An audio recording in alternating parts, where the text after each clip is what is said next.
pew, and blam, he fires it. And the bystander is of course scared, and he runs away. Moments later, he sees a police officer and he flags him down, and he's like, this crazy guy's on the street and he's shooting a pew-pew.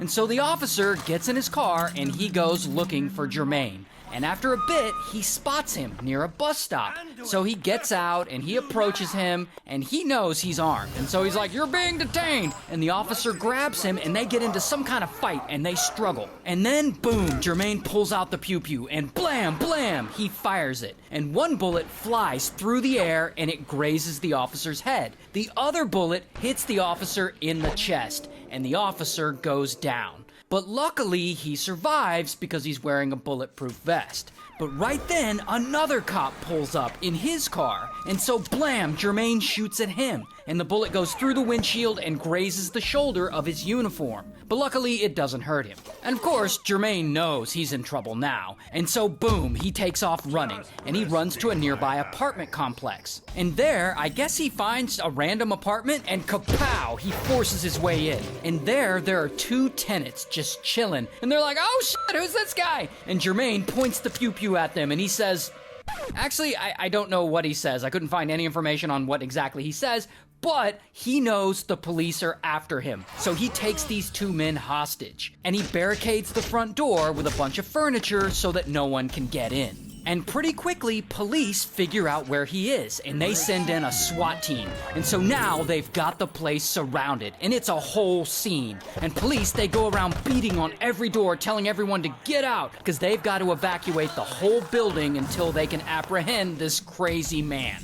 So about an hour goes by, and Jermaine is still in the apartment. He's still holding these guys hostage. And at some point, I guess he gets thirsty, and he leaves the hostages to go in the other room and get a glass of water. And I guess the two men, they see this as their opportunity, and boom, they raise up a nearby window, and they each jump out of it, and they run to safety. Now, since the hostages are now clear, police really want to go busting into this apartment so that they can grab Jermaine and arrest him.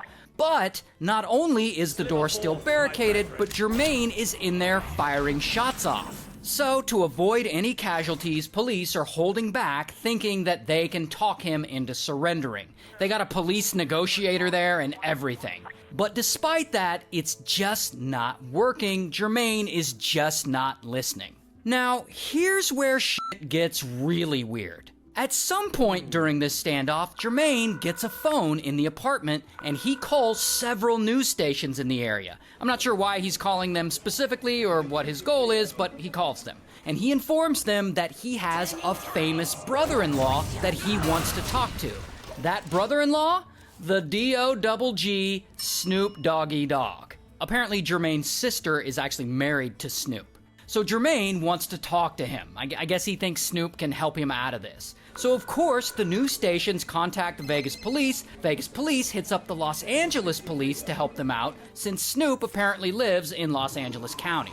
And so then the Los Angeles police show up to Snoop Dogg's house, like in the middle of the night. And I imagine that they're beating on his door. And bro is probably inside, just chilling, smoking some of that Zaza. And he answers the door, he's probably all tired. And the police are like, Mr. Dogg, your brother-in-law shot a cop, broke into a random apartment and took some hostages, and he specifically wants to talk to you. And I guess Snoop hears all this and he's like, faux shizzle.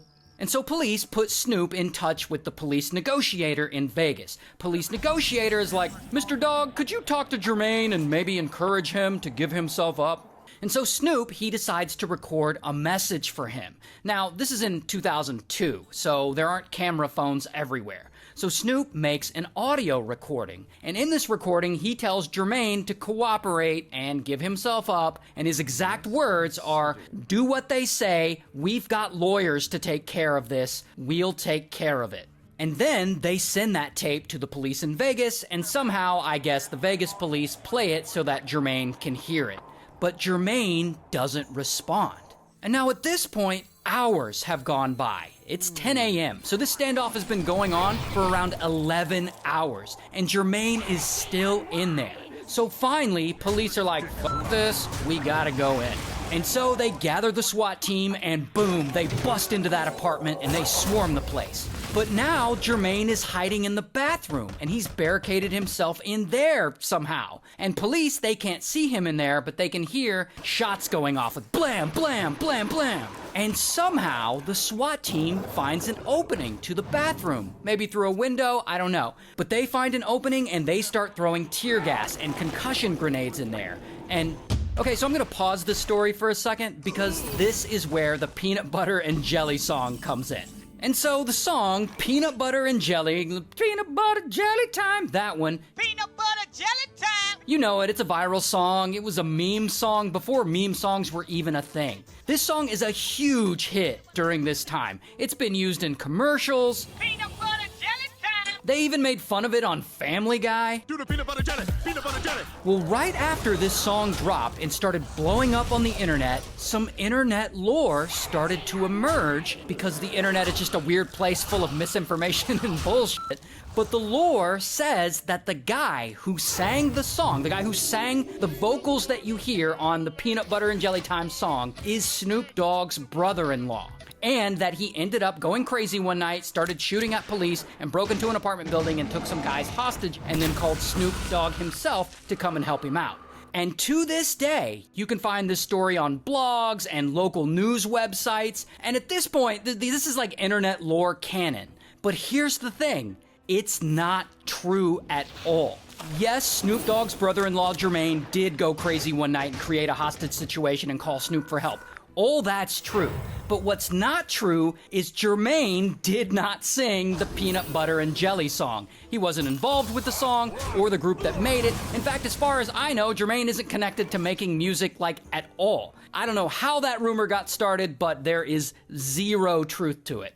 Anyway, back to the real Jermaine. So I guess at this point in the story, Jermaine is still barricaded in the bathroom, which is now slowly filling up with tear gas. And I guess he finally realizes that Snoop can't really do much for him and that there's no way he's getting out of this. And that is when he turns the pew-pew on himself and blam, he unalives himself. That is wild.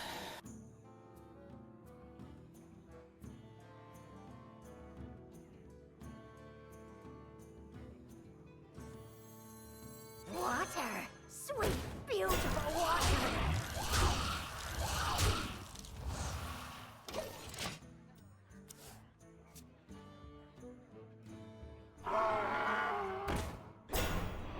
I smell gold in them there waters. Keep on panning.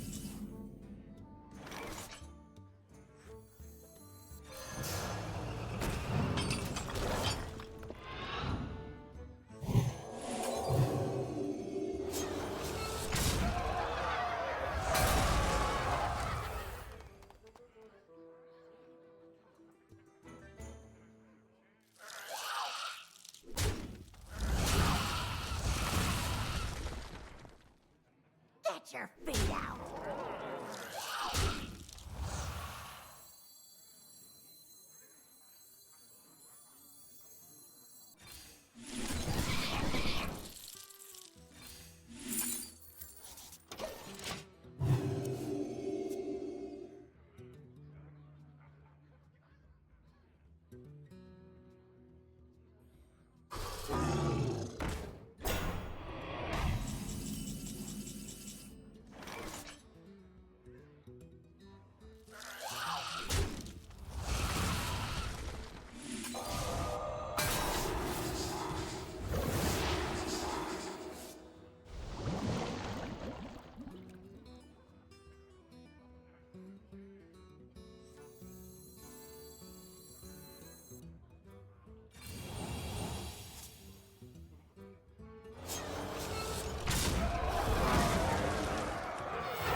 Get your feet out!